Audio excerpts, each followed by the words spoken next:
Welcome to another episode of Workforce Wednesday. Do I have the right name? I think I do. Jada behind the scenes is nodding.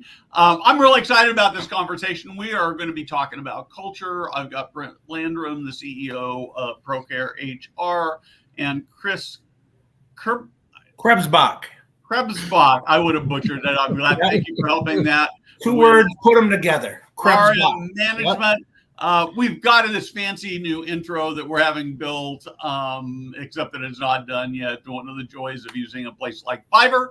And so I'm actually going to start with just some quick introductions. Everybody here watching knows who I am. Brett, I wanted and you've been on, this is sort of your show, so I'd like to have you talk a little bit about who you are. And then Chris, we want to learn all about you, which is scary or good, I don't know.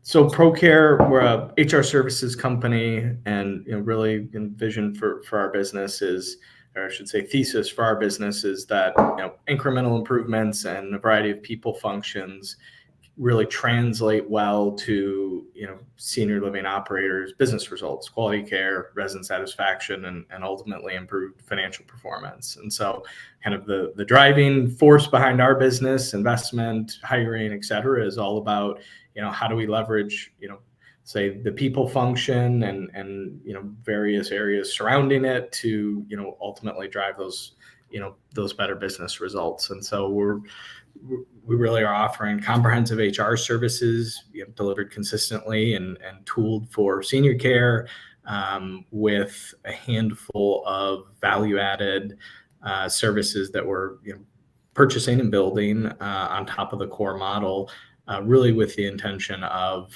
driving improved labor outcomes, recruiting and talent acquisition, and then most recently looking at some data projects and how can we really understand what levers we need to pull to on the people side of the world to impact financial performance, quality care, and ultimately resident satisfaction. Cool. So you're sort of taking care of the unfun parts of the people part. Yeah, generally. Yeah. I'm not saying there's no fun in there, but I think a lot of it. Chris, how about you? Let's talk a little bit about who you are in RM management and how you got to be doing what you're doing. Oh man, so I get to talk about myself. This is the treat of treats.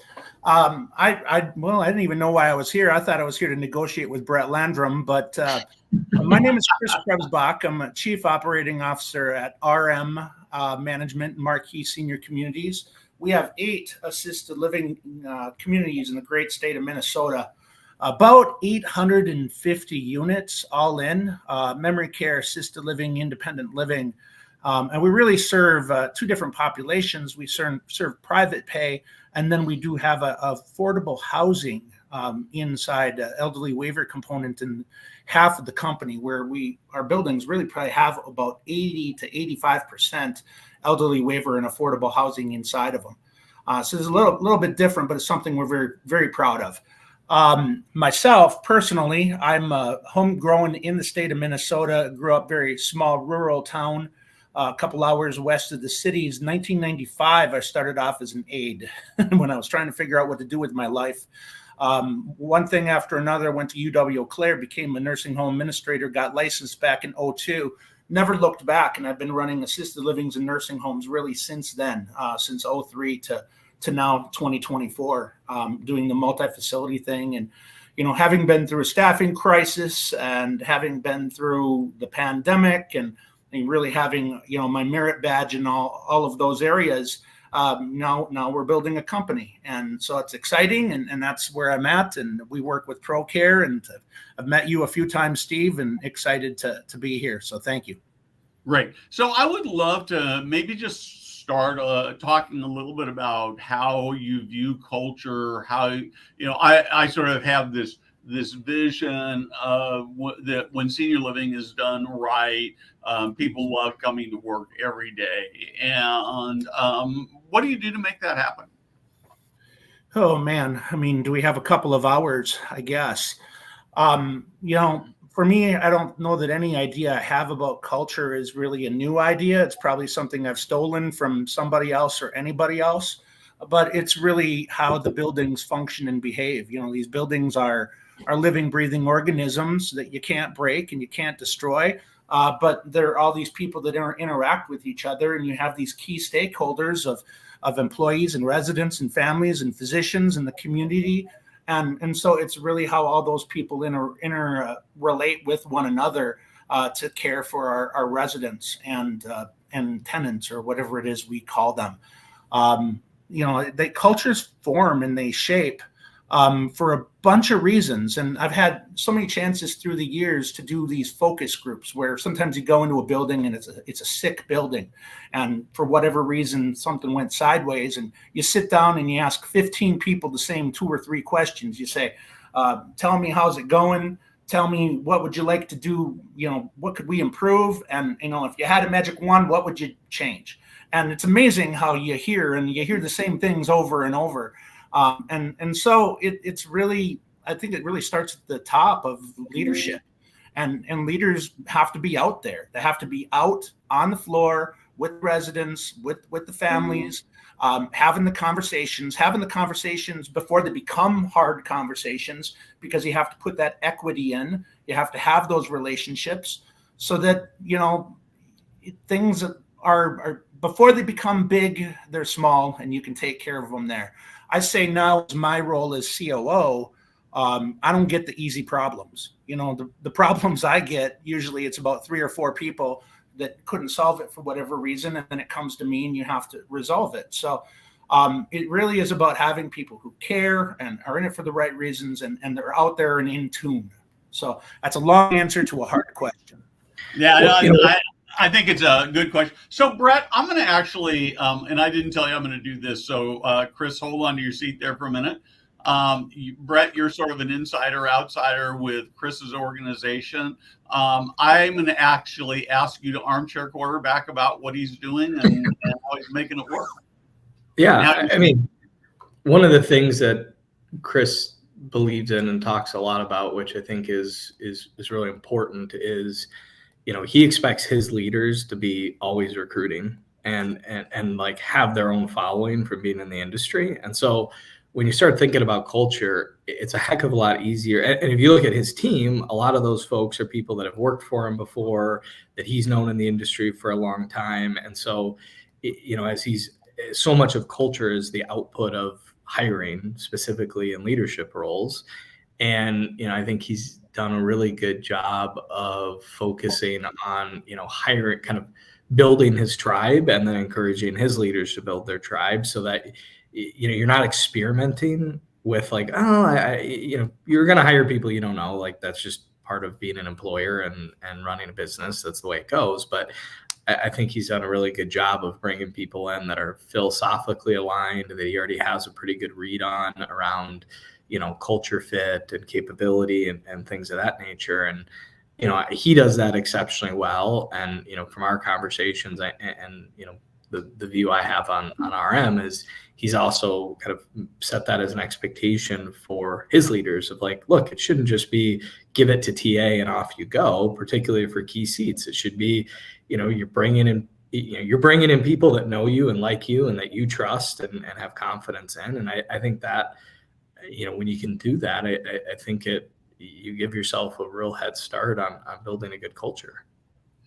So I really like this a lot. And so I'm going to, same question for both of you. So I'm going to start by saying one of the things that I've observed is there are lots of different leadership styles that work, that you can be successful at. I've seen people who are loud and flamboyant and kind of aggressive. And I've seen leaders who are kind of quiet and they kind of sit back, and you almost would look at them and wonder if they'd be good leaders. And then you look at their business performance in both cases and they're really, really good. So I really like this idea of creating a cultural fit. And I'm going to start, because Chris, as you go out and hire, particularly as you're hiring leaders, how do you make sure? I mean, sometimes you're going to hire people you already know, but you're at a size where I'm sure you're hiring people that you don't know or don't know well. How do you make sure? What do you have best tips for hiring people that are cultural fit? Oh man, that's a good question. I think everybody's got a different style, and again, there's a science to hiring people. And believe me, I've struck out many times, and so 3-4 times out of 10, you'd like to do better than that. If you're using the baseball analogy, but number one, do as many touch points as you possibly can to get as much information on somebody as you can to know how do they behave, how do they behave in different environments, how have they behaved, project that out as how are they going to behave with you. And then I think I do a lot of behavioral questions, but I do a lot of behavioral questions in a way to really make it conversational, so people will kind of let their guard down a little bit, so you really get to know who they are and what kind of person they are, what kind of leader they are. And really, as a leader, it's like, what do you do when it really counts? It's easy to say, yeah, this is what I believe and this is what my style is. But when it really counts, and there's a blizzard or something happens on a Saturday, or the elevator breaks, or whatever happens, what do people answer the bell? And and that's what you kind of look for. And there's a lot of things that you can bake into this. You can do tours with people through communities to see how they behave in the environment and how they behave with other leaders. And do they talk to residents? Do they talk to families? Do they acknowledge those people? There's all kinds of tricks and tips that you can do. At the end of the day, it's gut. You know what you want. You know what is going to fit you and your culture. And, again, remember when I said, these are not my ideas. I mean, I've stolen them from everybody. You're not going to hire the same people as you. I mean, you're going to hire people. I know what I'm good at, but I also know what I'm not good at. So I want to hire people who are good at the things that I'm not good at, because I'm not good at those things, and they're going to be better at them. And that's how we're going to be a well-rounded team. So it's knowing who you are, knowing what you need, knowing what your buildings and your company needs, and fitting it all together. And I think that should get you excited. I think every time you have an opportunity to hire, that's an opportunity to get better. You get worse too, but hopefully you're getting better. Yeah, that should go on a quote meme, right? Every time you hire somebody, it's an opportunity to get better. Brett, from your perspective, I mean, you get to see not just what Chris is doing, but you get to see what a bunch of different operators are doing.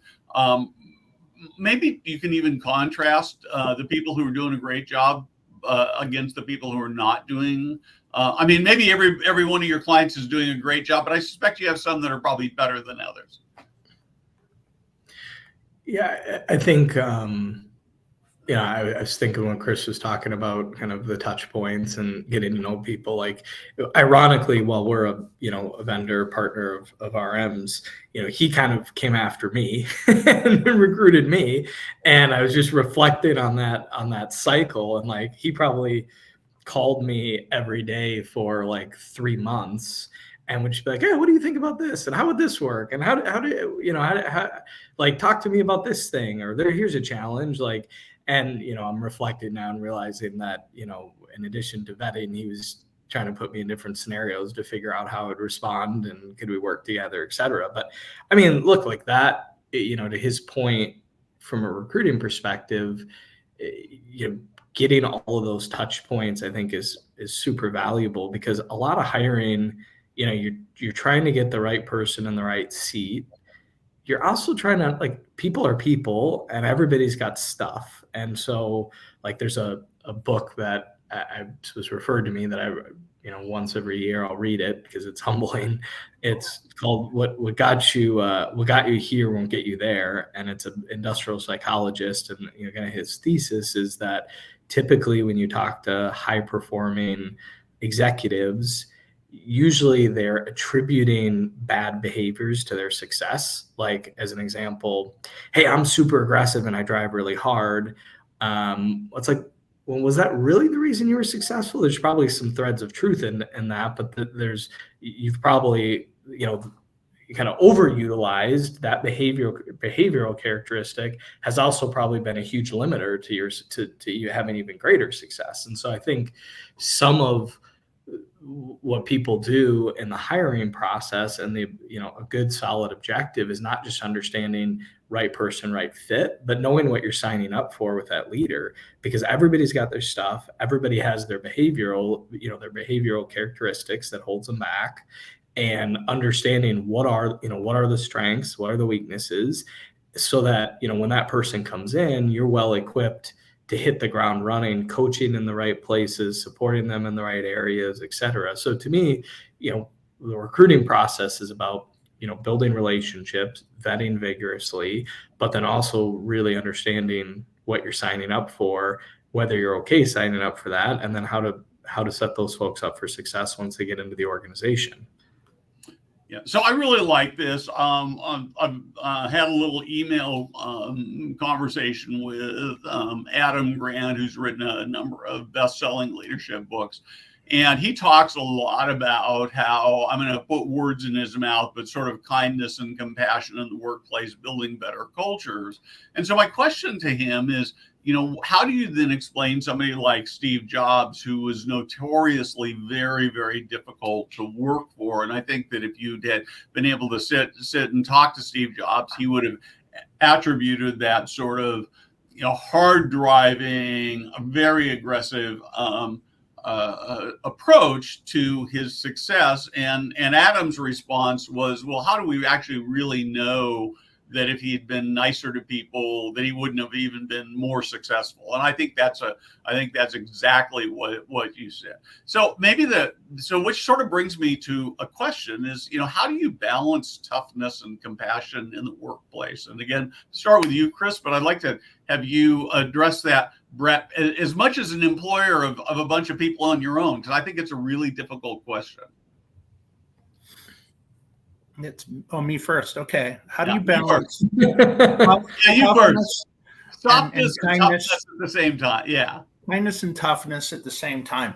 Well, those are lessons, I've had to learn. And I think firstly, you need to have emotional intelligence, and understand the weight of your words, the weight of your actions, the fact that they do matter.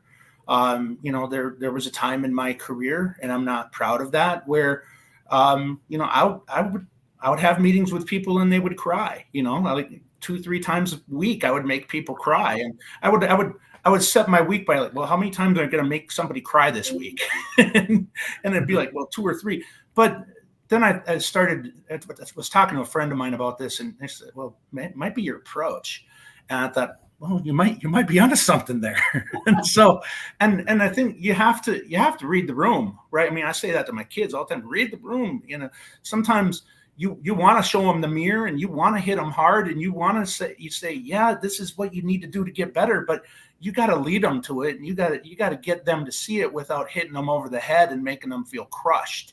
So it's the carrot and it's the stick, and it's knowing when to use which. And, even the stick that we used to use 10 and 15 and 20 years ago, we can't use that same stick now anymore, because A, it's not okay. It's not okay. And B, it's not motivating, because the people that work for us now, they're not going to tolerate it. They're not going to accept it. And it's more relational. It's always been relationship driven, but it's more relational. So how do you know when to be kind? Well, I've had to learn it the hard way myself personally. But you know how when people respond to you, and ultimately, and I work with people who are leaders all the time. If you're a leader, you have to have followers. And if you don't have people who are following you on their own free will, not because you have initials and a title, but because what you're saying matters and people buy into it and they know you care, then you're not a leader. And so ultimately you got to get them to be to be on the team, and it has to be relational in that way. So every circumstance and every situation is a little bit different, because every person is a little bit different. But you really, it's really responsible for the leader to understand how hard they can push and when they have to let off. And, I always, whenever I get into these tough conversations, I always think to myself, why am I here? Like, what are we really trying to do with this? because sometimes you get into the weeds and you can say, well, I was here arguing about one thing, but now I'm arguing about something totally different. You just have to remember that you got here for a reason, and let's keep that reason in mind. And that's what's gotten me through some of the tougher conversations, is keeping that guidepost and that lighthouse out there of this is where I'm trying to go. Even though we're in the weeds and now it might be a little bit emotional, this is where we're trying to go. I like that a lot. So Brett, as you approach this sort of balance between tough and soft, and we've talked about a couple of situations you've had specifically, so I've got some scenarios running through my head. I'd love to hear your thoughts. Yeah, I'd say I'm a lot like Chris. I mean, I've evolved. I was notorious, unfortunately, when we first started the business, where like, man, if something went wrong with a client, like I'd cut somebody off at the knees. And Chris used to joke where he would call me and say, all right, Brett, this is not a flamethrower moment. You're not taking a flamethrower to X, Y, or Z. I'm just making you aware. But, I think it's a tough thing. I used to take Steve Jobs as an example. I mean, great companies and great leaders have exceptionally high standards, and, keeping the intensity and the way that you drive those standards typically is I believe like there's a level of intensity you need to bring to maintaining and driving super high expectations and super high standards. But like as Chris mentioned, it really, you got to figure out your own style and what works and what doesn't work. And everybody's a little bit different. I have found for myself, like I'm fairly intense without needing to work myself up to get there. So, for me, it's about, having high standards, and oftentimes it's, calming myself down before I have the conversations so that I can be thoughtful. I also, I believe a lot in, I think those conversations go a lot further if you're vulnerable. I mean, when things aren't working, it's never like, at the end of the day, it stops with Chris, it stops with me. So if something's not working, like maybe I hired wrong, maybe I didn't set expectations, like there's undoubtedly, I'll say fault on multiple sides. And so, I found that if you're going to have a really hard conversation, like you can have the hard conversation, but being vulnerable and saying, look, I understand, being open to the other side of the feedback, which usually comes, I think is important.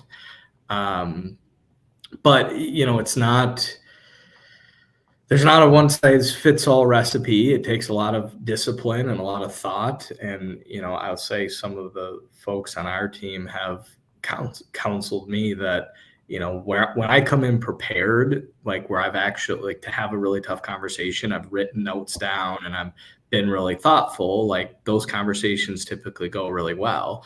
When I've done a flyby and I'm not prepared, those conversations tend to not go so well. And, maybe in my head I leave and I'm like, oh, well, I mission accomplished. I achieved what I wanted. But typically I'm the person on the other side of the phone, may not be leaving feeling great.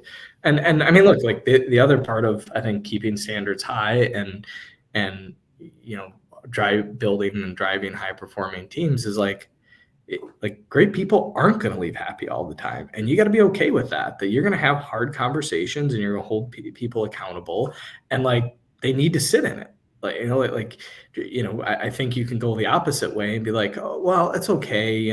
This is acceptable. And you can kind of soften the message too much where, you don't have to be an asshole about it, but you also have to say, hey, like, these are the expectations and we're not meeting them. So like, what's the plan to meet them? Because they need to be met. And the reality is some people are just going to walk away from that conversation, typically the right people, feeling like crap because they're high achieving and they don't like not meeting expectations, but they may not be. And they need to be aware that that's not acceptable and they need to get there.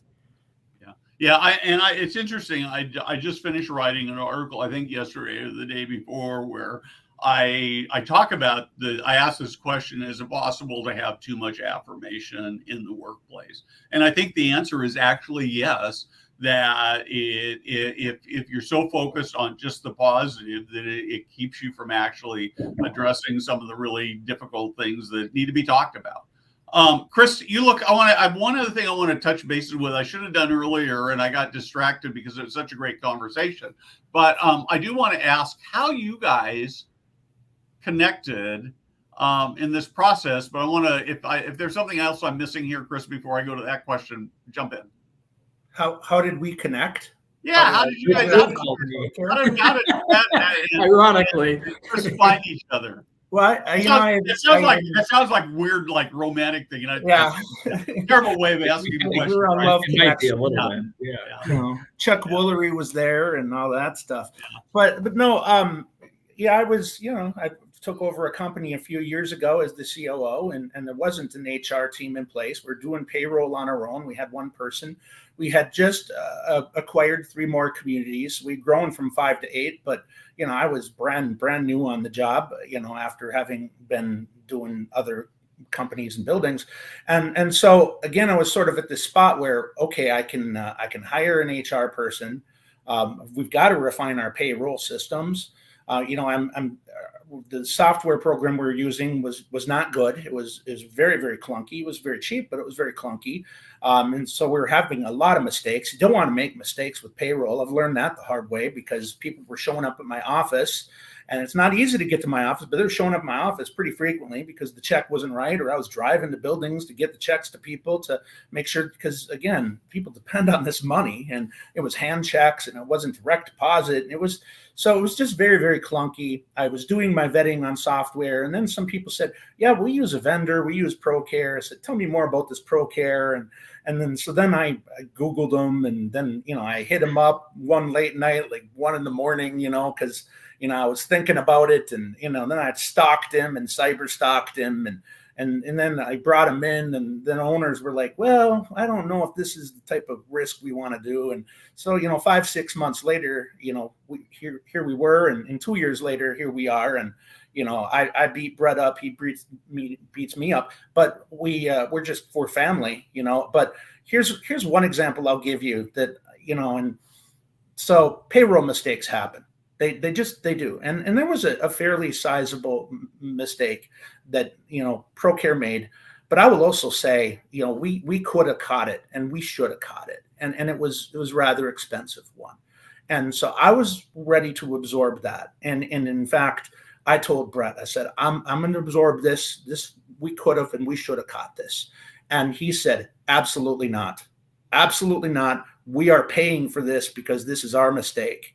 And so, I mean, when I say, what do people do when it counts? That's what I'm talking about.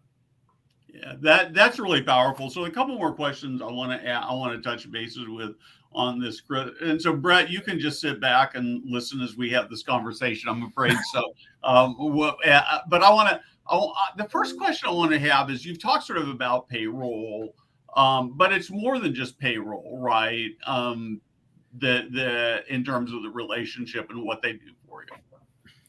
Yeah. So, as I said, and I'm the son of a vendor. My dad was a bread man. So I always think like a vendor, and I saw the way that people treated vendors. So vendor relationships are very, very important to me. And so PROCare, they're part of my family. They're part of my team. And so I've got one of their representatives that's in my VP meetings twice a week. They hear all the things that are happening. They understand the fires. They understand what is important to all of us as a VP team. When they brought them on board, we didn't have an employee handbook. They helped us write the employee handbook. They got that going. We totally redid our payroll system, got it all with time clocks that people punch in through their phones. We did employee satisfaction surveys. We're never able to do that. We've got HR reps that our EDs can call about employee issues. We've had employee sick and safe time that has been implemented in the great state of Minnesota, and they've been walking us through that. It is everything that is HR and people. And the pitch that Brett made to me is, he says, look, if we can just help you do people a little bit better, just imagine how much better as an organization you will be. And I would argue he's helped us do people a lot better than a little bit better. Is it perfect? It's never perfect. And we know that, and there's always opportunities. But we're very happy with the relationship that we have. But again, with any relationship, it's what you put into it. It's not set it and forget it. You have to work on it. So one more question I have for you before we're done here, and that's that you sort of alluded to this, and that's that to go from sort of doing this whole HR thing in-house to handing it just is a kind of a big deal, right? I mean, it feels scary, it feels risky. How did you work through that? And how did you work through that? A lot of phone calls, Steve. Okay. A lot of phone calls to Brett, a lot of phone calls to my board members. I mean, I report to a 4-person board, and, one of those guys is an operational, professional consultant. And, he builds businesses and buys and sells. And so he's running the numbers and tying them out and driving Brett crazy. But it's just a lot of questions and answers and getting comfortable with how it's going to work. And it takes time. And I remember one of my owners saying, "Chris, this is the whole enchilada, baby. We can't let this go. This is the whole." But you're not giving it up. You're allowing people who know how to do HR do it, so that we can focus on things that we're good at, which is taking care of people, hiring people who are good at taking care of people, and running the business. And so this allows us to focus on that better. So Brett, thoughts on all that? No, it's good. It's good. That's great. Chris has got the pitch down. I got to use it on a few reference calls. But I mean, I think the thing that they've done well, that Chris has done well, is to his point, is like, we're always working on the relationship. I mean, I always say for our clients, they're hiring Eric and I, Eric's my business partner, and their trust as their chief HR executives, and they're trusting that we can build a team, systems, process, et cetera, that can execute their vision for HR. It's not our vision for HR. We should be adding to it and providing ideation and recommendations. But at the end of the day, like, our job is to use the resources we have available around the people function to achieve, Chris's vision for our management. And so to his point, you're not really like outsourcing versus in-house. I think, that's a legitimate fear a lot of people have. We've worked, because of the size of organizations and really specializing in senior care, we've worked really, really hard to really be a part of the team and be integrated in. And look, the clients that I think get the most out of us view us that way, that it's like, hey, it's not like some random outsourced company. Like, when people are looking at acquisitions, like, we get the call. We're the first call, and it's, hey, how do we think through this? What ideas do you have? Where is this going to be problematic? Or, if somebody's having census problems, like, it's not HR, but usually we know about it, and we need to know about it because that influences, our motions. So, I think a lot of, the RM has done a really good job of figuring out, working with us to integrate us in, and working on the relationship and maximizing what they can get from their HR team, which is us. Yeah. Well, and I think we work them really hard, Steve. We work them really hard. Yeah, that's good. Well, I think that the other thing, and we'll sort of close with this, is that you guys, because you eat, breathe, and sleep this HR stuff. I was talking to an executive yesterday. We were talking about sort of HR things. And one of the things that he was saying is that, they feel like they're really well versed. They spend a lot of time on. I mean, we're in a people business, right? Every senior living executive is in the people business. They have to know a lot about it, but they still struggle because it's such a complex business. And it's really, I think that that's a big part of it, is you get to deal with some of that minutia. You become an expert in some of that little stuff that's really tough to think about when you got everything else to think about. So, the one thing I would add too, that, like, it's an odd thing to say, but I believe one of the greatest advantages of working with an outsourced partner is, particularly when you're specialized in an industry, is you're benefiting from our failures at scale.